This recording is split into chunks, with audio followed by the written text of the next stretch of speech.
issues. Good morning and welcome, and thank you for joining today on the KVRTA board meeting for March 18th. Are we being recorded? Good.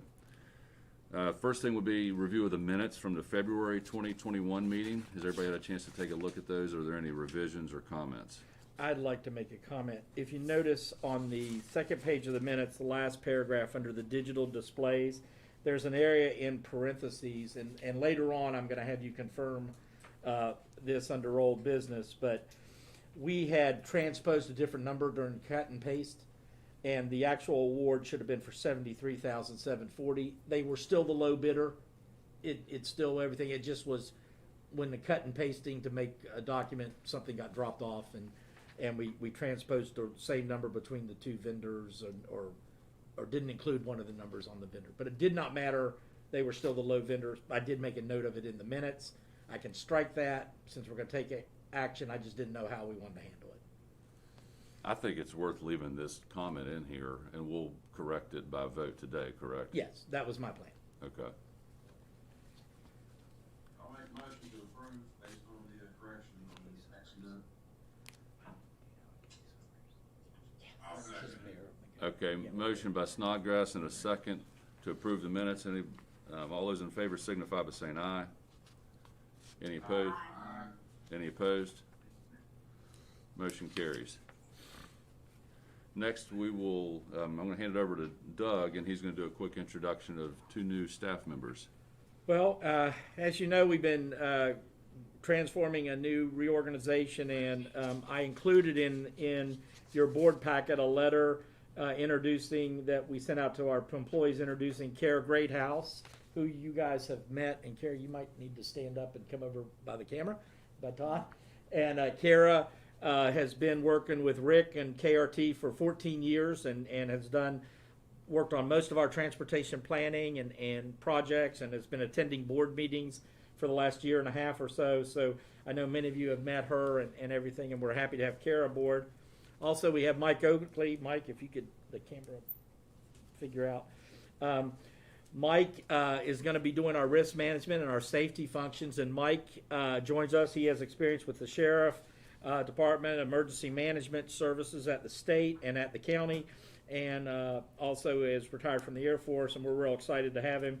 Both of them have already hit the ground running. They started Tuesday morning, and already we've worked on a lot of stuff together, and they're catching up. Mike will be going to some training next week. We'll be out of the office with Jacob on some drug and alcohol FDA training, but we're happy to have them on board, and I want to welcome them and have a chance to introduce you to the board.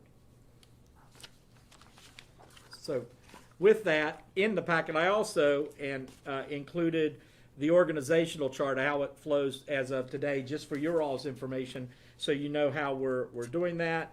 You know that today is Mick Piet's last board meeting. His last day in the office is actually tomorrow, if he shows up.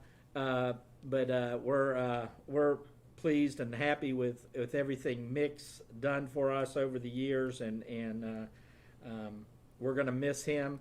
And as we talked last month during my transition, you know, what the plans were moving forward there. But it kind of gives you where we have vacancies on this, and lets you know who's responsible for what actions going on in the near term and moving forward. So with that, that's what I had on employees. Okay. Mick, I wish that we were all here together to give you a pat on the back and shake your hand and thank you for all the work that you've done, but I personally have really enjoyed working with you and all that you've done to advance the authority. Thank you, Don. I appreciate that, and I've enjoyed working with each and every one of you. I hope you enjoy retirement to its fullest, or find another career to start with. Yeah, thank you. I won't be still too long. I'll probably do something part-time. I can't sit. I'll get bored too easy. That is great to hear. I think he's going to get on a motorcycle and go for a long ride. Was one of his plans. I heard him talking about. He got a motorcycle a couple years ago and seems to enjoy that. Valerie is now on. And the other thing is that Doug's done a good job of helping us. You know, we've got a year of transition here, and by bringing in experienced new staff members is going to really help us facilitate the authority moving forward, where we're going to have some transition. So Mike and Kara are going to be really important additions here, and they bring with them tons of experience. So it's great to have that type of staff members joining us, and particularly Kara has been attending our board meetings for as long as I can remember. So it's going to be worthwhile, and I have to give Doug a pat on the back for getting us on our feet and moving in the right direction. And to that end, a nice segue, we have a new person that's going to present our financial statements. Jacob Pittman's sitting here, and he's ready to roll. Good morning, everyone. So we'll take a look at the February financials that were provided to you in the board packet. Starting on Schedule 2, the statement of revenues and expenses. The total operating revenues for February were $246,063. Total operating expenses were $1,158,929.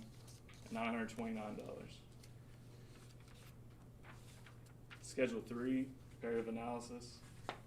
For fiscal year 21 year to date, the total operating revenue is $1,158,517 compared to fiscal year 20 year to date, $1,465,780, which is about a $300,000 decrease. Total operating expenses for fiscal year 21 are $8,774,782 compared to fiscal year 20 year to date, $8,240,040. It's about a $530,000 increase. And the biggest part of that increase is probably the labor due to the pandemic pay. On Schedule 4, the 4-week moving total. So on the revenue side, it has been trending down, so we'll continue to monitor that. And down is good in this case. Yeah. We're not as Get down back as up much to as we par. were, yeah. And on the ridership side, it stayed consistent during the pandemic.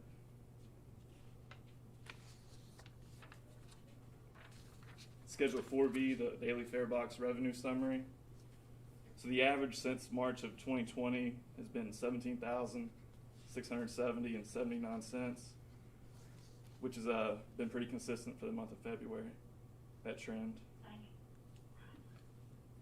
And the average since January 2015 is $27,128.31.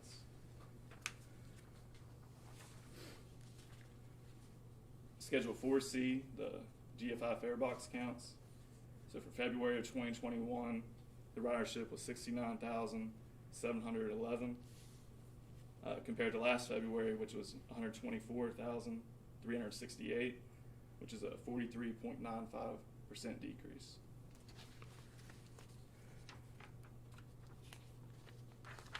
Schedule 4D, the period pass use. Things have remained consistent for February, where 68.4% of the revenue has been generated from the day pass use.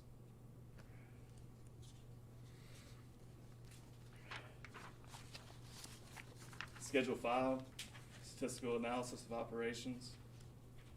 So in February, the average passengers per day were 2,897 compared to last February, 4,535. Average fare for this February, 69,821 compared to the previous February, 112,612. And all these reports in the next couple of months should be comparing more apples to apples when the pandemic started. Which raises a question. I wonder if we need to start comparing with 2 years ago so that we have some baseline information to see if that eliminates the pandemic period, since we're starting to get back to something that's more normal. Yeah. Doug, what do you think? At some point, should we be looking at 2019 comparisons so that we'll know if we're getting out of the pandemic? I think, first of all, March is going to be weird because the kind of hit in the middle of March is really going to be April, the whole month of April. I think when we compare this April to last April, we'll get a better pandemic comparison to see if there's been an increase or the same. But I don't know. I think, hopefully we'll start seeing increases off those numbers moving forward. Right. But until all the restrictions are off, it's going to take a while before we're able to get a good comparison back to a base year, because I really don't think we're ever going to be back to where we were pre-pandemic. In 19. Yeah, I just don't think those numbers are attainable, at least in the next year or so, until this thing is completely out of the minds of people. Yeah. And now fuel prices have gone up, which is we may have seen a little into it. That might be a little reason why the last we're seeing a little bit of uptick. But when you're down 40%, it's going to be hard to. I would love to get back to our previous numbers, but I just don't know how long it takes. Well, with the stimulus act that was just passed, there's some people that are going to be on unemployment, and they're going to be Yeah, that's the hope. break even compared to being employed. Right, and we just don't know. Again, I wish I had a crystal ball. I just have no idea. I mean, to be honest with you, I think it's going to be at least 2 years before we're going to be able to make accurate comparisons to pre-pandemic. Yeah, I'm just thinking that at some point we need to have these reflect a comparison to pre-pandemic so that we can start seeing how we are relative to that. Yeah, and what I can work on maybe making another chart that will put 2019 out on the side so it compares to, okay, we'll compare it to last April, but then compared to April of 2019. If you want me to Right. do that, I can make that chart happen. I think that'd be a good idea. Okay, or he can. Yeah, he won't be here. Yeah, we'll work on that, and we'll kind of have a test one next board meeting, and then we can fine tune it as we're going to see the way to do it. But it was a March 10th, I think, when all this stuff, or 11th, when they shut down sports, Right. and then it was right after that they started shutting down everything else. So it's going to be that. I do want to point out to the board that Kay Summers, the mayor of Montgomery, has joined us. And I believe Bob Sutphin has just jumped on. He was having some troubles too. So, welcome. No, there was a couple glitches this morning. We're fine. So, Very good. In the last schedule, Schedule 6, excess levy receipts. For March, we received $1,192,958.93, which is a decrease of 6.1% from fiscal year 2020 year to date. this one was surprising to me. I did get the levy projections for next year, and they are projecting them to be down. The valuations, property valuations have gone down and everything. So there is that. But normally we get a little bit bigger check, or we get a couple checks in March. We've only received one check, so it might be just a timing of a check. So we're hoping that drops back in line next month. Last March was 1.8 million. Yeah. So there's 700,000 makes a big difference on 7 million. So Jacob called Alan Blah. and talked to him, and that's the only check they've received so far. Okay. So when we looked at this report a year ago, it was, around March 15th, 18th, we would have had multiple checks already received at that point. That's the point. There would have been 2 checks. That's the big difference. We got 1.9. Usually we get a check right up, like within the first 3 or 4 or 5 days of the first of the month.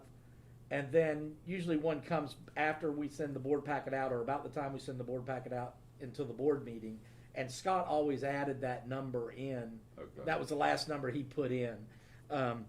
We checked that, but there was no other check. So Okay.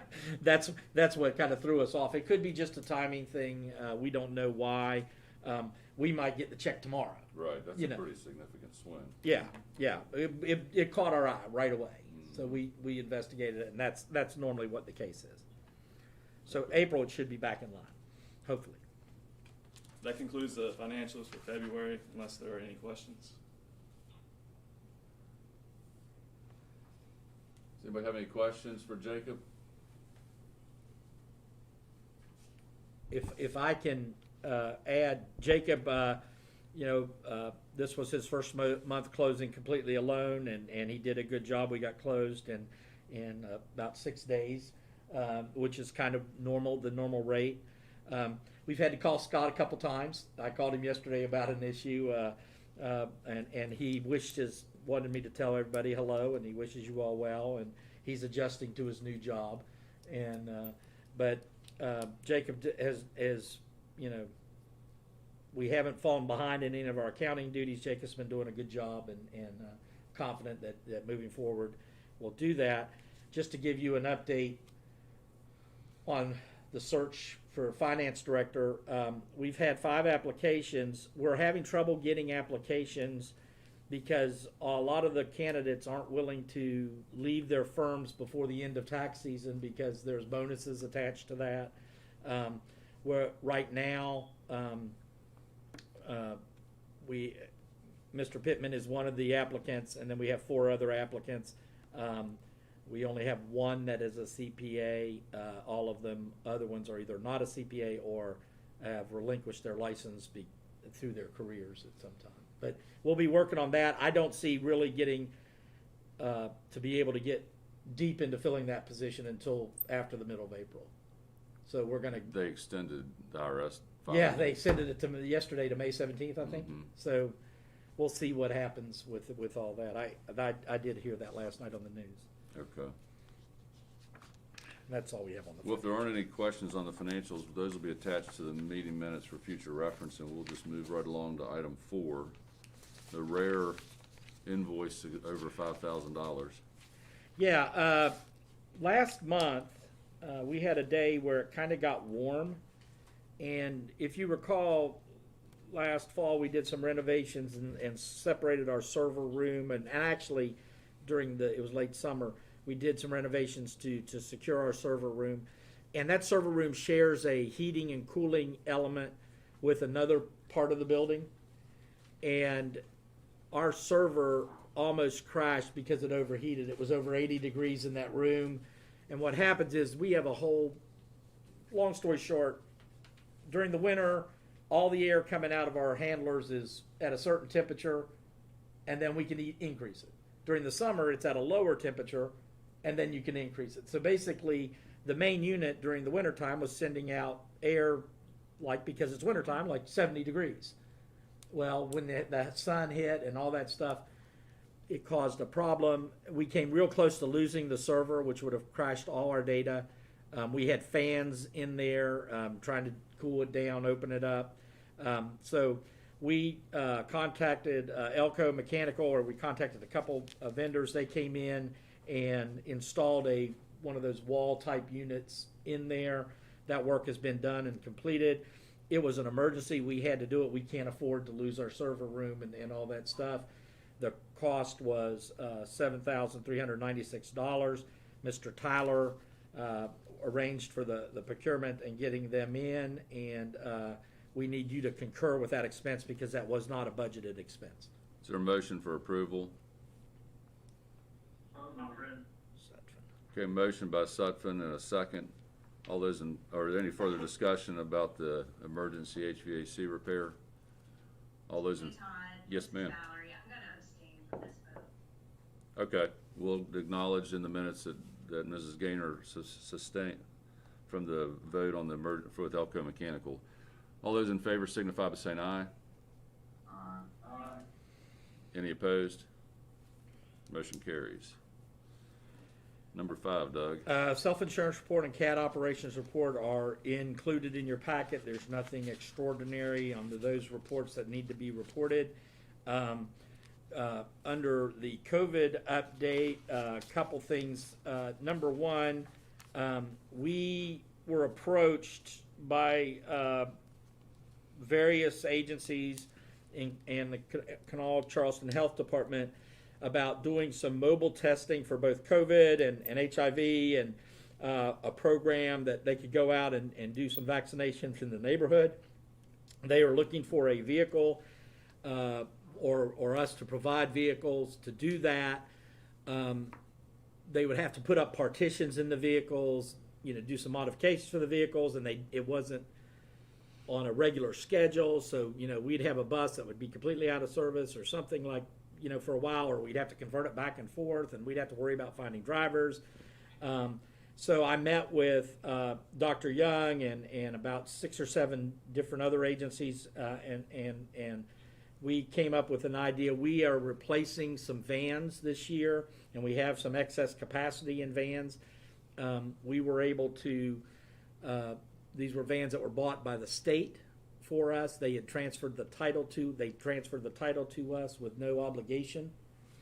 And I suggested to Dr. Young, how about if we transfer one of these vans, similar to like when we did the bus to the airport authority, or we've done over the years, that we make a $0 transfer to their agency. That way they can modify the van as they need fit, use it as they need fit, and we don't have to worry about it. Honestly, this is the best solution for KRT, because it just would have been a nightmare to keep everything going. If they called today and said, "Oh, we're doing a clinic tomorrow afternoon," or tomorrow, they call us tomorrow morning, we need it tomorrow afternoon, it would be difficult for us to accommodate them. We had the excess vehicles that we were planning on replacing this year anyway, so I went ahead and made that offer to them. I talked to Todd, and he felt that that was a good idea. So I just wanted to let you know that on Monday, Clyde signed all the papers and transferred title to CAT, what used to be CAT 75, to the Kanawha Charleston Health Department for them to use to serve Kanawha County and Charleston. And I know the mayor and the county commission also had put on that request to us, and they've been copied and they know that information. And I can tell you the feedback from the health department has been the ones that have been incredibly grateful, because they now have a vehicle that they can completely retrofit for their needs. They can brand it if they choose to. As my understanding, it does not require a CDL, so it will be available for their staff members to transport to Sissonville or Elkview or wherever it is that they would need to provide services. So it also alleviates our authority from being in a situation of having to shift things around and have drivers available and assets available on an unknown basis. So Doug came up with a good solution. Everybody's happy with it, so good work. Thank you. The other thing under COVID, as you know, last month you guys retroactively voted the pandemic pay to the end of this month, and it does expire on March 31st. The other issue is you may have seen on the news that the Rescue Act was passed by the Congress and signed by the President, and some people have gotten checks already out of that, and there is money in it for West Virginia for transit. I've been given by the CTAA a rough number. However, when I looked at the document, it didn't show any funding for rural transportation, and the federal government hasn't officially split those numbers out. So there's some question if the number we have is correct. I will tell you that the money allocated nationally was about the same money that was allocated last April. So if that's the case and the numbers are that, we're looking for a similar check to what we got last April. I don't have the final numbers. I talked to FTA yesterday via email, and they said, well, that money hadn't been apportioned yet. So we're still waiting on that final number, but I did, have some draft numbers, and we're looking at it both ways. We just don't know the final number yet, but it's substantial. And those are my 2 COVID reports, unless the board wants to take any action or do anything, Yes, I do. This is Rob. So I think we're not done with COVID yet. It's not done with us, I should say. I think we should extend that hazardous pay, whatever you want to call it, and on a month-to-month basis till this thing gets under control. And I'll make that motion if we continue the $4 an hour month-to-month pay. pandemic pay. Yeah. Okay, so Mr. Suffman's made a motion to continue the pandemic pay at a rate of $4 per hour per employee for another month. Is there a second to the motion? I'll second that. That was Larry Bailey. Okay, Mr. Bailey, thank you. There's now been a motion and a second. Is there any further discussion about the extension of the pandemic pay? Do we know what other authorities are doing in reference to this, or is this, are they extending pay, and do we have any reference on it? When does TTA meet their board meeting? I'm asking the union this question. I thought they don't. TTA's gonna extend theirs. TTA is We extending found that theirs. out yesterday. They told the union yesterday they're doing that. I hadn't talked to Paul. His board meeting is next week. They're next week, but the union president and Paul have talked, and they're gonna extend it. I don't know if you could hear that, but that's Brett Meadows in the background saying that the union president and the director from Huntington have an agreement that they will extend it, but it's not been voted on by the board yet. Is that correct? Correct, but they know with the money and stuff, and personally, you know, with the stimulus checks coming out, the tax refunds coming, you know, the buses are starting to get a little busier. We're having to remind these passengers, you know, to wear your mask and stuff. It's still, you know, and I think that it needs to continue till, you know, through April and then be reevaluated, because we're not out of this mess yet. Do you know what percentage of your members have taken the vaccine? Not right offhand, I don't. As far as like all the locals that are the transit authorities that we have in our local, I'd have to get a number, but as far as KRT, I'm not sure right offhand. You think it's more than 60% or less than 60%? With the people that I know, I'd say it's probably 60, maybe a little bit. I'm not sure. Okay. But One of the problems that we have is with HIPAA, we can't just ask them. yeah, They have to voluntarily give us that information. Okay. Any other discussion? Now, Todd, where's these funds, additional funds coming from? Is this from what's gonna be promised to us, or is this from what we already have? Well, actually, the money we used, that we got last April, we've expended all that money. We used that to pay all the salaries and all the wages and fringe benefits for the fiscal year going through. We did get $2 million that was allocated in January. That was the money that Congress put together, that quick little deal, you know, over Christmas. And then this new money, this will come out of the federal funds. We'll be using this money to, basically, the plan is, we talked to FTA yesterday, Karen and I did, and the plan is to start our payroll starting April 1st and running it through next June 30th with this additional funds. It's at 100%. We don't have to match it. So we do have a time limit on this new money of 3 years to spend it, but knowing if we use it for all the wages and all the expenditures, it will probably, with the two pots of money, get us through December of 20. Let's see.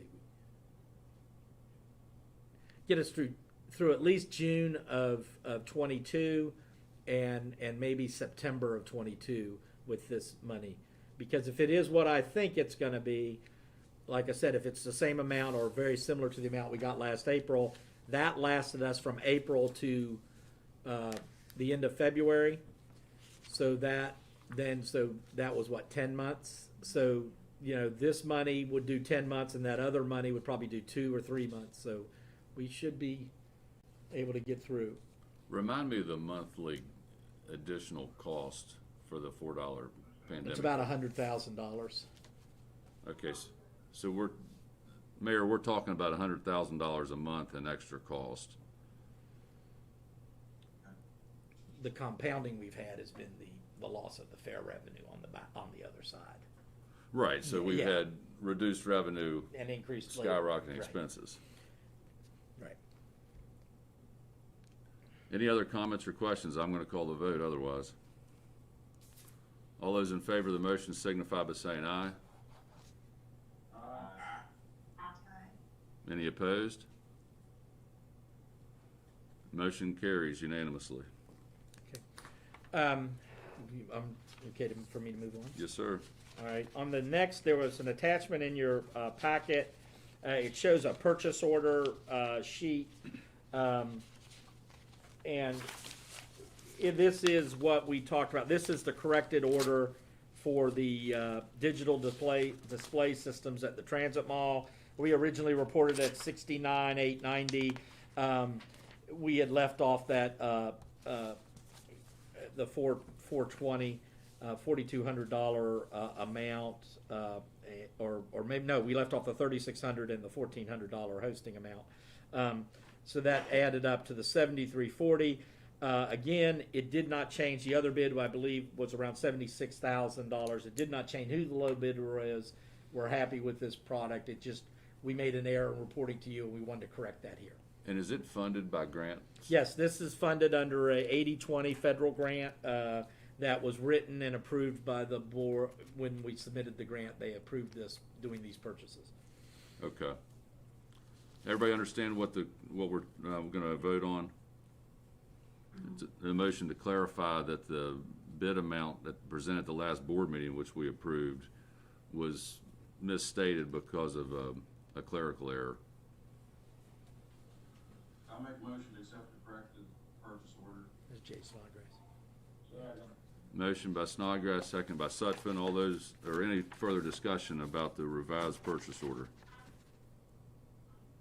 All those in favor signify by saying aye. Any opposed? The next sheet is the letter from ZMM from Adam Crayson, who is the managing partner of that firm. If you recall, we had the AEP issue and we had to completely scrap. We were actually ready to present documents at the December meeting, final drawings and all that kind of stuff. And basically we went back to the drawing board, had to redesign the building, shift it, which added into the architectural fees. They just jumped on board and did it. They have now sent in a request for $28,525 change order to cover those expenses that were incurred with that. Personally, I think this is more than fair. It's actually less than their original quote that they gave us back when we negotiated a price. But it is. It had to be done to be able to have basically 2 or 3 months of work thrown out the door and start over and get that project to where it was in less than a month and a half was a commendable effort by Rodney Pauly and the architects there at ZMM. So I request that the board approve this change order to the advertising or to the architectural services contract. What was the original contract with ZMM? About 160, and the original bid came in at like 190 something, and then we negotiated it down. When they made their first proposal, we negotiated it down to 160, around 160, and I'm approximating. Okay. And this also includes the money for the engineer, GAI. They split it. That's all in one. This is total engineering architectural fees. Yeah. 17,000 was for ZMM, and 10,000 or 11,000 was for GAI. It'd be nice to send the power company the bill, but I don't know that that's an option. Does anybody want to make a motion? So I'll make a motion to accept the ZMM architect engineer contract modification. I'll second. Okay, motion by Snodgrass, second by Sutphen. All those or any further discussion about the revisions to the ZMM architectural contract? All those in favor signify by saying aye. Any opposed? Motion carries. Well, let's spend some more money. Yesterday or Tuesday after morning, we opened up bids for the actual construction of the project. We received 2 bids. This morning, I sent you an email with a copy of the bid tabulation sheet.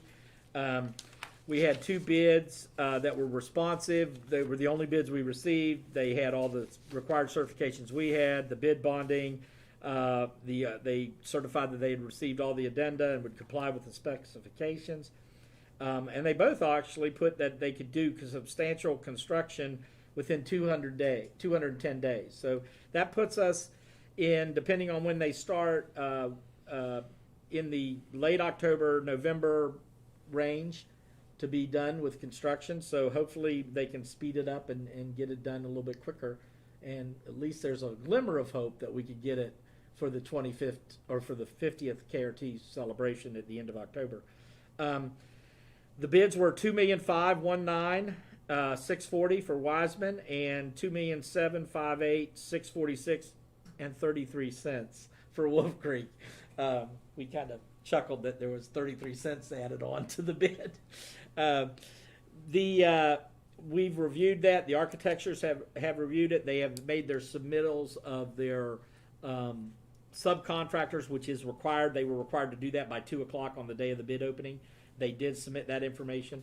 And we recommend awarding to Wiseman Construction for $2,519,640. I will say that we had set aside $2 million for the construction. I have gone in and looked at our capital reserve account where that money was set aside for. We had some money also set aside for the receipts from the Volkswagen bus of $440, and then I took another 300 and some thousand out of a future bus purchase, because with some of the stimulus money, it's freed up some federal money we could use to buy buses instead of fully local funding them. I'll be coming to you with a grant proposal or Karen and I will be coming in the budget committee meetings to buy 10 new buses and 6 new CAT vans with the federal money and local money. So the money is in our capital reserve account. I just have to reallocate it from a different use that you've previously set aside for buying buses, but we do have some freed up federal money that we can buy buses with. So we're going to have to move some of that money in to do the construction. Are we free to start as quickly as we let this contract, or do we have to wait for the city to do something? I talked to the city last week. I had a couple meetings, and I know that they're not. I talked to to Chris Knox yesterday. The city is very close to going out for bid. I'm not sure what their award dates, but yes, we can go and start. We do not need to wait on them. There's no guarantee we're going to have the same contractor. If we don't have the same contractor, there'll just be it might be a little more confusing on some of the things, but the city is doing their project on their own, and we're doing our project on their own. We were surprised we only got 2 bids. We thought we would have 3 or 4. We had 9 or 10 people at our pre-bid meeting. I think some of them thought it might have been just too small of a job. And then some of them, maybe the big part of this job is the concrete work. And Wiseman has done our parking lot. We've worked with Wiseman before. They've done our parking lots here on both sites. The concrete work there. They've done some renovations to our main garage also. So we've worked with the firm. We're very familiar with the players involved. Mm-hmm. And what was the ZMM estimate for this project? ZMS estimate, including our grant stuff, was about $2.2 million. So, but when you knock out the grant stuff, they were about 1.8, and then plus the architectural fees.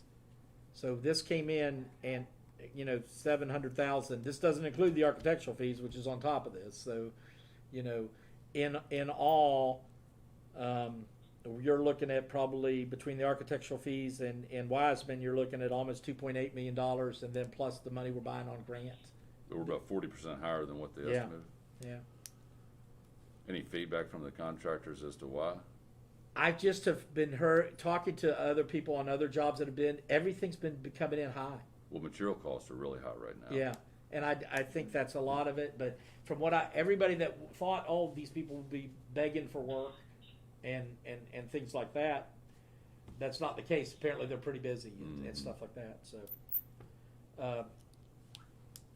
That's about all I have on that. Go ahead, Bob. I was just gonna say that the material cost is extremely high. Just go to Lowe's, go somewhere and buy it. You'll see, it's just thing, it's over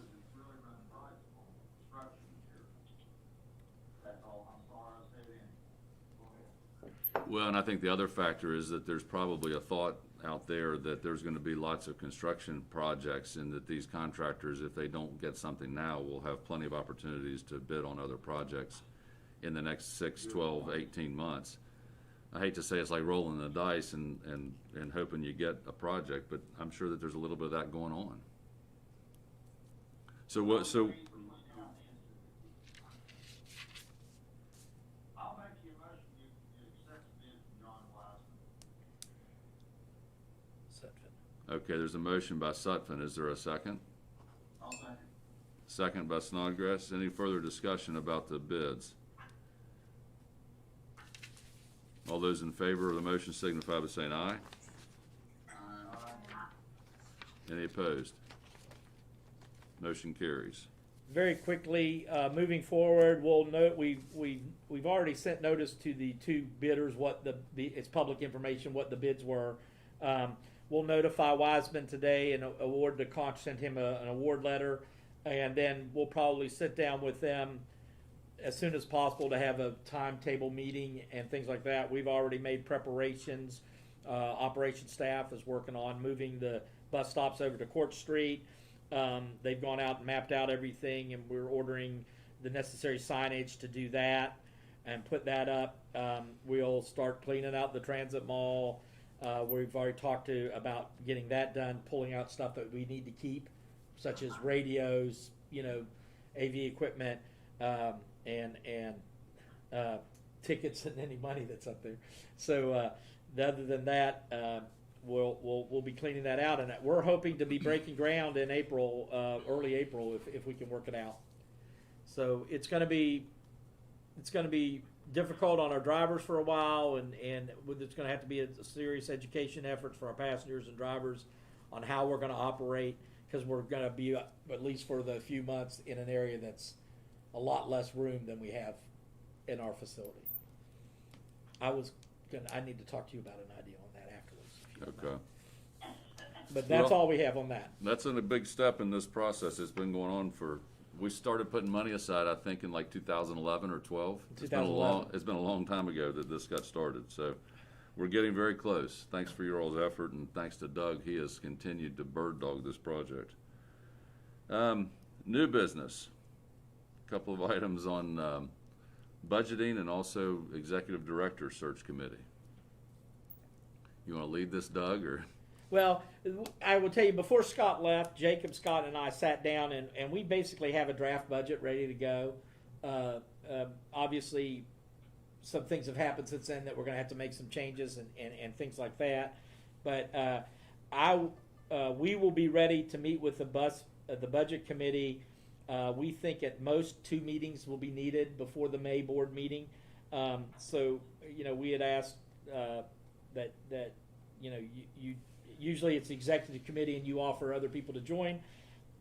We'll be happy to meet with you guys. We can meet early in the morning for a breakfast meeting, or we can meet for lunch meetings when we do it, whatever your preference is.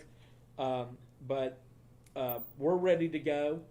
And, by statutory law for our newer board members, we have to adopt a budget in the May meeting and have it in place by then. And so we're ready to do that. Obviously, we are not estimating pre-pandemic revenues when we're doing the budget. We're kind of looking at what we've done the last year, but we know what our expenses are. Also, our fuel contract expires in November, so we should see a substantial increase in fuel if it stays the way it is.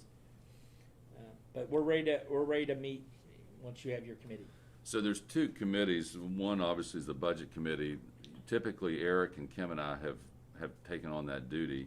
The other one's the executive director search committee, and I'd like to get some involvement from other board members, because both of these, the budget is somewhat standard procedure, but the executive search committee is going to need to have input from other people who have familiarity here, can think critically and help us look towards someone who's going to take this authority into the future. So is there anybody who is going to come forward and want to participate in the budget committee in addition to Eric and Kim and me? It's usually 2 meetings, and it's an hour each.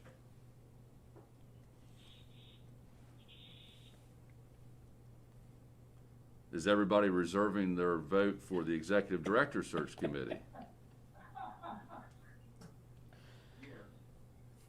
Okay, so Bob said he wants to be on the Executive Director Search Committee. Did I understand that correctly, Bob? Okay. Eric, are you willing to do both of these? I know you've got a lot of time commitments and you devote a lot of time here as it is. I tell you what, I need to pass now. On the search committee? On the search committee, yeah. Okay. Valerie, do you have some time that you could help with that? Yeah, I think I'd be interested in the search committee. That'd be great. Manford? My man, do you think that you'd have some time available? You've got you've had the longest history of a board member here and have worked with multiple directors, and I think that your critical thinking would be important to interviewing someone for this position. Yeah, I can do that. Okay. Well, that puts 4 of us, and then Eric, are you still able to do the budget committee? Yes, that's not a problem at all. Okay, thank you. And I assume that Kim Holmes will, since she's not here to say no. And She's I'll. here. She's here. Oh, sure, here, Kim. Yeah. You've been silent. Are you able to do some work on the budget committee? Yes, sir. Thank you very much. Well, I have a feeling the executive director committee is going to be somewhat fluid because there's going to be times that more members are going to have to be involved when we get to a point that we have some candidates that we think need to be looked at harder than just the original vetting process. So those of you that want to participate, there'll be opportunities to do it. At some point, I think that it'll get more involved, and I'll be requesting that people participate. But we have at least a critical mass for each of these, I think, to get us moving forward. As far as the executive director search, it's been on my mind for a while because Doug has given us the courtesy of having ample time to prepare for this. And I've got some ideas about where we need to start as far as making it known. In the transit world, folks that would come here with knowledge about operating a transportation authority, but also dealing with the FTA guidelines. Fortunately, we have staff members here that have time under their belt and are going to be able to backfill some of that knowledge as far as it relates directly to KRT. But this search is going to have to be someone that's got a strong transportation background, and then hopefully it's a good fit for Charleston, West Virginia, because I don't know where the person may come from. But Doug knows of some trade organizations and places that this can be advertised, and we'll just have to go from there to see what kind of feedback we get. And the kind of candidates and the volume of candidates as to how the process will go after we start getting interest from outside or from whoever may be interested.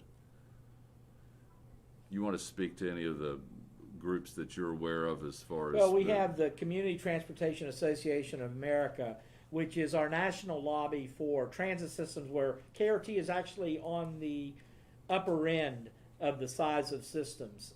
We're not the biggest by far, but we're definitely not the smallest. They're more in tune to systems that are in rural or less, not New York Cities, not LA's, San Francisco's. And then you also have APTA, which is the American Public Transit Administration or Association, and they do everybody down to our size and Huntington size and a little bit below, but their main emphasis is the New Yorks and the Los Angeles and things like that. But we subscribe or we'll reach out into both of them with once we develop an ad or things like that. The committee works for that, and I'll be happy to assist in all this and do that. And those two associations. There are also regional firms that, while I don't think it's the way to go, but there are management companies that may know of people and things like that. There's a big one out of Cincinnati that we use to do when we do our bus inspections out at the factory. They have people stationed at the factory, First Transit, things like that. They also can provide assistance and things like that, or actually provide people. I've thought long and hard about where where maybe somebody would come from to replace that. I think there are some systems within 250 miles of Charleston that are very similar in size, or maybe it's slightly bigger that might have an assistant manager that wants to pop up, or things like that. You know, and of course, you know, that ultimately will be your all's decision. I will officially give you my letter tomorrow, dated tomorrow, and I will copy the city and the county commission and all the board members with that letter. And as I told you at the last meeting, if you guys can get somebody on board quickly, I'll be happy to work with them for you know 3 or 4 weeks, you know, getting them accustomed to what we're doing, and then step out. But my timetable is sometime between July 1st and the end of October. But like I said, if you found somebody in here and you got them in here in May and you wanted me out of here, there's no reason to pay 2 of us to do the job. I could leave in June or whenever, and it would not offend me anyway if that would happen. So again, I remain committed to working with you guys. I've spent 33 years here at KRT, and it means a lot to me. So I'll do whatever I can do to make sure that this process is smooth and as painless as possible. That's our goal. So the board members that are on these committees I'll be in contact by email to start getting some dialogue as far as procedurally how we want to move forward. But I appreciate you all agreeing to participate in those, because these are both are very, very important roles that we have, particularly the executive director, because that is the employment position that this board is responsible for, and we don't want to take that lightly. Is there anything else that we need to bring up, Doug? No, the only thing is I know Scott had always, when we were meeting in person, gave you and Jacob prepared it this month, an invoice of a listing of the fueling participants who are behind in their payment, and we only have one that's over 60 days, and it's not a huge amount of money, but we only have one out of all the properties in the town of Hanley. Familiar? Oh, Yeah. okay. It's not the normal player. Okay. So we'll reach out to them to see about getting it paid. Yes, sir. Hey, Todd, it's Dave Cagle. I got one quick thing I'd like to say. Actually, it leads to a question, if I could.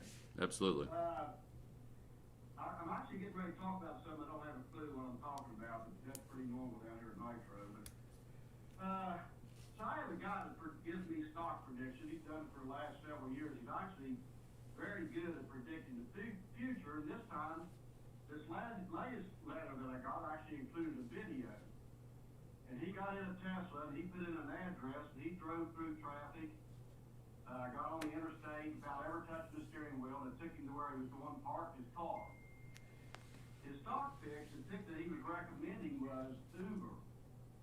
He said that in the very near future, people are going to be buying these cars, and they are going to be driving people through cities, picking them up, taking them to their destinations without drivers. So I actually went in and I looked. There are 550 mass transit systems across the country that are now integrating Uber into their systems. There are driverless buses now operating in Phoenix, San Francisco, Vegas, and numerous cities in China. That brings me to my question. Does our KRT have a 10-year plan? Where do we expect to be in 10 years? Well, Kara, no, there is a long-range transportation plan for the valley. We do have a financial plan out 6 years that we have to keep updated every year for FTA purposes. About